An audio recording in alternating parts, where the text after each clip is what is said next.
feel it represents a collapse feature, and that is exactly what we're looking for. Really would like to see what's at the bottom of that shaft. The relentless search for one of history's most mysterious treasures has driven the Fellowship of the Dig for more than a decade.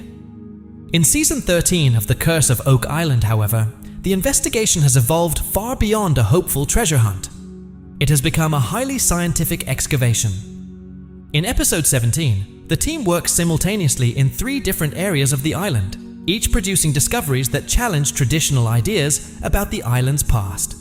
Using heavy machinery, advanced geophysical technology, and sheer determination, Rick and Marty Lagina, along with their dedicated team, continue their quest for the ultimate prize. Recent scientific data suggests that a significant deposit of elemental silver may be buried deep underground, raising the stakes higher than ever before. This episode highlights major developments at the mysterious Lot 8 boulder, remarkable progress in the Money Pit's Karma 1 shaft, and surprising supporting evidence connected to Nolan's cross in the swamp. One of the most intriguing discoveries occurs on Lot 8. Rick Lagina visits the site where archaeologists Fiona Steele and Jack Begley are examining an unusual stone formation that was uncovered after a massive 40,000-pound boulder was removed. The team had previously observed that the large rock sat within a ring of smaller stones, suggesting it had been deliberately placed rather than naturally formed. After the boulder was lifted, the team discovered what appeared to be a filled-in feature beneath it, possibly a shaft or a pit. Soil testing conducted by geoscientist Ian Spooner revealed traces of silver in the surrounding earth, which immediately increased the team's interest.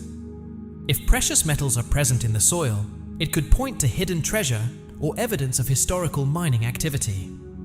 As the excavation continues, Fiona uncovers a layer of flat stones arranged tightly together. Unlike the rounded rocks nearby, these stones appear intentionally shaped and placed.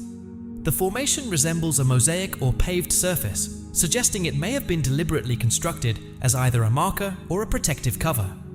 Dr. Spooner studies the formation and confirms that the structure does not appear to be natural. Organic soil surrounding the stones indicates that the rocks were placed there after the soil had already formed, strengthening the theory that the structure was built by humans. Earlier soil tests had also detected unusually high levels of lead. Spooner notes that lead is often associated with historic mining practices, such as underground fire setting methods used to ventilate shafts. Rick and the team begin considering possible explanations for the structure. It could mark the location of something buried below, or it might protect a hidden chamber beneath it. Rick even suggests the possibility that the feature could have cultural significance, perhaps resembling a European-style megalithic construction, rather than a natural geological formation. This idea is particularly fascinating because it suggests that whoever created the structure had advanced knowledge of stonework and geometry. If the feature predates the earliest documented activity on Oak Island, it could potentially reshape historians' understanding of early human activity in Nova Scotia.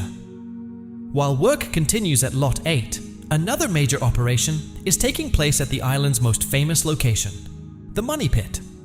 This site has been the focus of treasure hunting since the late 1700s. The team is excavating a large shaft known as Karma 1 using a massive steel caisson. Their goal is to reach the underground solution channel, where scientific tests have detected unusually high levels of precious metals in the water and soil. As the caisson descends beyond 150 feet, the drilling team begins encountering increasingly difficult material. Eventually, the drilling equipment hits something unexpectedly hard. This raises speculation that the drill may have struck metal or another man-made object. The moment sparks excitement, since the equipment is designed to cut through solid bedrock. If it encounters resistance, it could indicate artificial material. Soon afterward, fragments of metal are recovered from the excavation bucket. Some members of the team believe the pieces may have come from the bottom section of an older shaft. This possibility reminds them of the historical work carried out by treasure hunter William Chappell in the early 20th century. Chappell and his team once drilled into what they believed was a concrete vault at a depth of around 153 feet. Later, in 1931, they constructed a shaft nearly 160 feet deep in an attempt to reach it.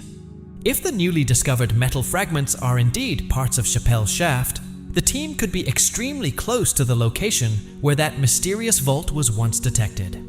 As the excavation continues, the team discovers gypsum, indicating that the drill has reached the bedrock plateau above the solution channel. This geological layer lies approximately 160 to 170 feet underground and represents the final barrier before reaching the area where valuable metals have been detected. Breaking through this layer is technically challenging, but once the team reaches the solution channel, they may finally uncover the source of the metallic traces that have puzzled researchers for years. Later in the episode, the drill successfully breaks into the solution channel itself. The team immediately begins examining the material brought up from deep underground. When they scan the spoil piles with metal detectors, they receive signals that lead to the discovery of old pipe fragments. These pipes appear smaller than those used by modern searcher Dan Blankenship during the 1960s, suggesting they likely belong to an earlier exploration effort. While the pipes probably represent equipment from previous treasure hunters rather than actual treasure, they still provide valuable clues about the island's long history of excavation. Another fascinating moment occurs at the wash plant near Smith's Cove. As trucks deliver excavated material from the money pit, the spoil is processed through a large machine designed to separate rocks, soil, and potential artifacts. During this process, the team uncovers several interesting objects. One of the most notable discoveries is a section of hand-forged chain. The uneven loops indicate that it was made by hand rather than produced by modern machinery. According to the team, chains like this could date back as far as the mid-9th century or even earlier. Although the chain does not directly prove the existence of hidden treasure, it serves as evidence that people were active on the island long ago. Artifacts like this may have been used in mining operations, transportation systems, or mechanical equipment connected to earlier excavation efforts. Meanwhile, another investigation unfolds near a mysterious arrangement of massive stones known as Nolan's Cross. This formation consists of several large boulders positioned in a cross-shaped pattern across the island. Tom Nolan leads the search near one of the stones, known as Cone D. The Nolan family has studied this formation for many years, and Tom's father strongly believed that the stones were intentionally placed by the island's original builders.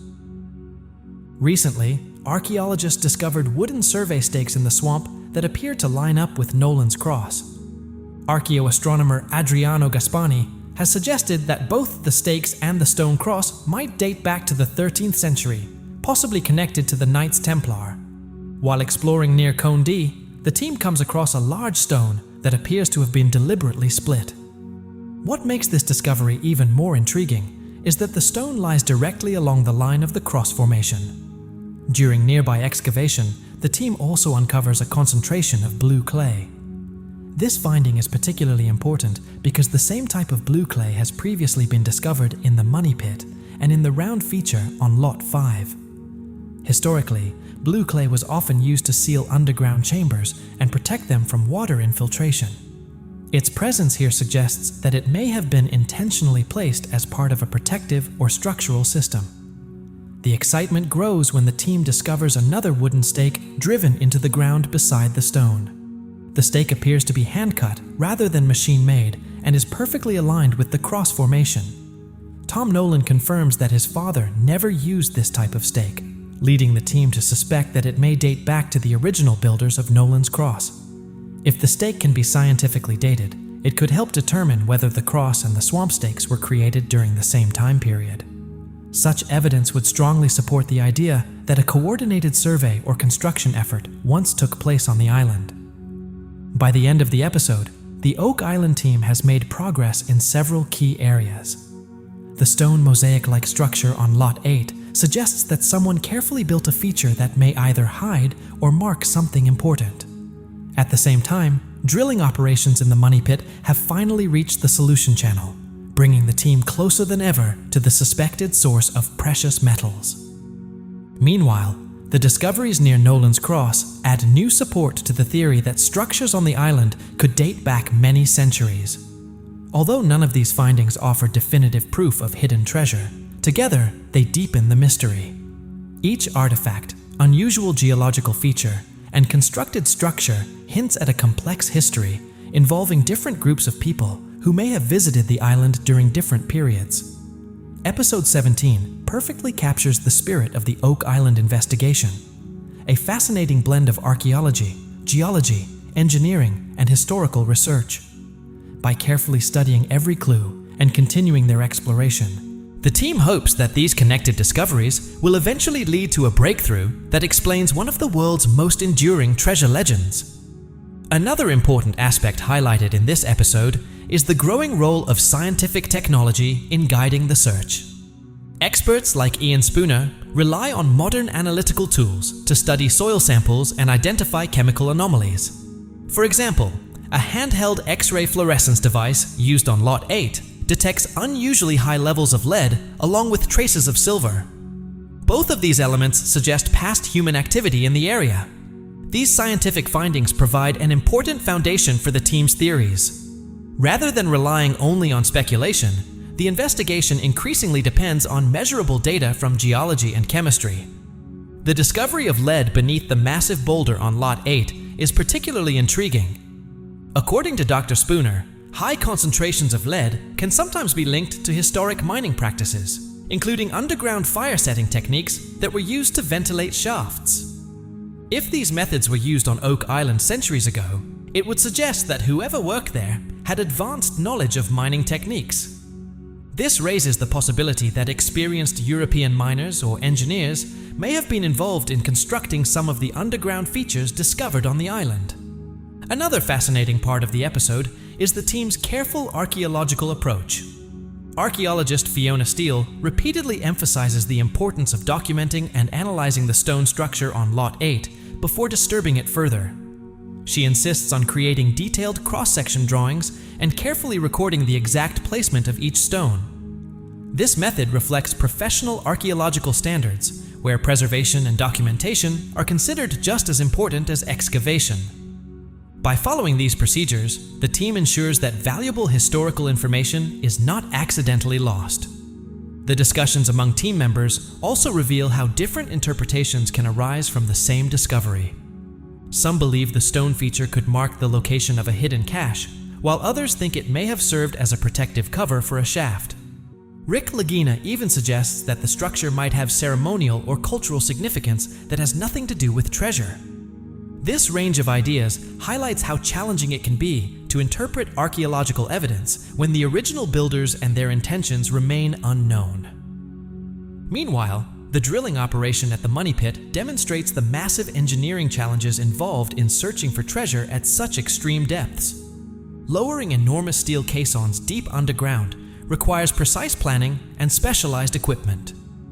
As the drill reaches the bedrock plateau and eventually the solution channel, the crew must deal with extremely hard rock and unstable soil conditions. These difficulties help explain why so many earlier treasure hunters failed, despite their determination. The discovery of old pipes deep within the shaft also highlights the long and complicated history of exploration on the island. Over the past 2 centuries, many individuals and companies have attempted to uncover the legendary treasure. One of the most well-known figures is Dan Blankenship, who carried out extensive drilling and excavation during the 20th century. The pipes recovered from the solution channel may belong to one of these earlier operations, serving as a reminder that the current team is simply the latest group continuing a long tradition of searching. Beyond the technical challenges, the episode also shows the deep emotional commitment of the team members as they continue their quest to solve the mystery of Oak Island. For people like Rick Lagina and his brother Marty Lagina, the search for Oak Island's treasure has grown into a lifelong passion. When Rick shares the discovery from Lot 8 with Marty during a video call, both brothers show genuine excitement and curiosity about what it might mean. Their enthusiasm reflects how the mystery of Oak Island continues to fuel hope that an important historical discovery may still lie hidden beneath the island's surface. The investigation near Nolan's Cross adds yet another layer of mystery to the island's story. If the newly discovered survey stake truly lines up with the cross and can be dated to the same time period as the stakes found in the swamp, it could confirm that the entire formation was intentionally designed. Such evidence would suggest that the people who created Nolan's Cross had knowledge of surveying and deliberately arranged the stones according to precise geometric patterns across the island. Some researchers have even suggested that Nolan's cross might hold astronomical or symbolic meaning. Archaeoastronomer Adriano Gaspani has previously proposed that the layout could be connected to medieval navigation systems or religious symbolism associated with the Knights Templar. Although this theory remains debated among researchers, the discovery of additional survey stakes along the cross alignment strengthens the idea that the formation may have been carefully planned rather than randomly placed. In the end, Episode 17 reinforces one of the main themes of the series. The mystery of Oak Island is built from many small clues rather than a single dramatic discovery. The stone structure found on Lot 8, the pipes and metal fragments recovered from the solution channel, the artifacts discovered at the wash plant, and the survey stake near Nolan's Cross all represent pieces of a much larger historical puzzle. Each new discovery motivates the team to continue digging, analyzing, and asking questions in the hope that, one day, the full story of Oak Island will finally come to light. Please subscribe to the Timeful channel, and don't forget to like the video.